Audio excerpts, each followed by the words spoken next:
जय जोहार, मैं हूं ऋतुराज वैष्णव और आप मन देखा था न्यूज प्लस 21। तो चलो एक नजर डालथन बिहनिया के खबर में। पीएम मोदी आज जाही गोवा लिबरेशन डे पर आयोजित कार्यक्रम में करी शिरकत। तेलंगाना में ओमिक्रॉन के 13 नवा मामला, प्रदेश में 21 पीड़ित मन के तादाद। वर्ल्ड बैडमिंटन चैंपियनशिप के फाइनल में पहुंचिस के श्रीकांत, सेमीफाइनल में लक्ष्य सेन लहराइस। प्रचार के आखिरी दिन दुर्ग जिला में सीएम भूपेश बघेल करीस रोड शो। कांग्रेस प्रत्याशी मन बर मांगी वोट। छत्तीसगढ़ के दंतेवाड़ा में कांस्टेबल मन हुई प्रमोट।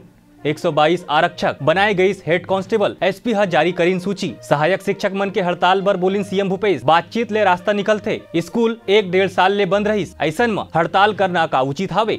यूपी में बीजेपी जन विश्वास यात्रा के करी शुरुआत। जेपी नड्डा और योगी आदित्यनाथ रही शामिल। भारत 5 मध्य एशियाई देश के संग तीसरा दौर पर आज करी बात। पाकिस्तान में अफगानिस्तान के मसला पर ओआईसी के हुई बैठक। तालिबान के विदेश मंत्री घलोक हुई शामिल।